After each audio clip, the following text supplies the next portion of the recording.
Pregnancy नहीं हो रही है, ये टेस्ट आपको सच बता देता है। Welcome to episode number 7 of gynae procedures decoded with doctor Shubhi and today we are going to talk about HSG, hysterosalpingography. नाम इसका जितना कॉम्प्लिकेटेड है, कॉन्सेप्ट इसका उतना ही ज्यादा सिंपल है। कॉन्सेप्ट इसका समझते हैं, एक एक्सरे बेस्ड टेस्ट होता है जिसमें हम यूट्रस के अंदर एक थिन पाइप के थ्रू डाई डालते हैं और फिर हम एक्सरे इमेजेस के थ्रू ये देख सकते हैं कि वो डाई यूट्रस में है, फेलोपियन ट्यूब्स तक आई है, उसमें यूट्रस का कॉन्टोर मतलब यूट्रस की शेप पता चल जाती है, फेलोपियन ट्यूब्स ब्लॉक्ड हैं कि नहीं वो पता चल जाता है। अब देखते हैं पता कैसे चलता है। प्रोसीजर क्या होता है, हमने पेशेंट को लाई डाउन कराया जैसे हम हर प्रोसीजर में करा रहे हैं।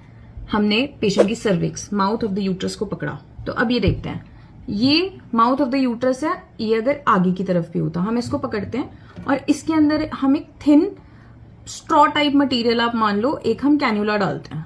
हमने ये यहां से कैन्यूला ऐसे डाला और इस एंड से हम एक डाई इंजेक्ट करते हैं जो कि यूट्रस में प्रेशर से इंजेक्ट करते हैं ताकि वो यूट्रस में जाए।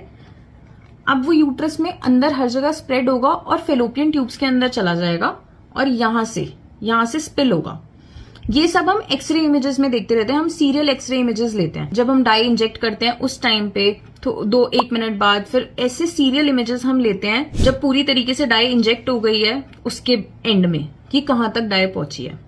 अब ये क्या क्या बताता है, ये पहला आपको बता देगा आपकी यूट्रस की शेप ठीक है कि नहीं, अगर उसमें फाइब्रॉइड्स हैं, कोई उसमें लीजन है, वो सब बता देगा। दूसरा ये आपको बता देगा कि अगर आपकी फेलोपियन ट्यूब में कहीं भी किसी भी पार्ट पे ब्लॉकेज है। जब डाई अंदर जाती है तब कुछ पेशेंट्स को ऐसे पीरियड क्रैम्प जैसा फील हो सकता है, माइल्ड डिस्कम्फर्ट फील हो सकता है, बट ये बहुत ही ऐसे ट्रांजिएंट शॉर्ट लिव्ड होता है। प्रोसीजर ये ओवरऑल 5 to 10 मिनट्स के अंदर अंदर हो जाता है। अब अगर डाई हमारी अच्छे से बाहर निकल गई, मतलब कि हमें एक्सरे पे दिख रहा है कि यहां से हमें स्पिलेज दिख रही है कि डाई यूट्रस से फेलोपियन ट्यूब्स के अंदर और यहां से बाहर आ जाती है, मतलब हमारी ट्यूब्स नॉर्मल है। बट अगर किसी लेवल पे डाई रुक जाती है तो हमें पता चल जाता है कि वहां पे ब्लॉक है, जो कि इनफर्टिलिटी का एक बहुत मेजर रीजन हो सकता है।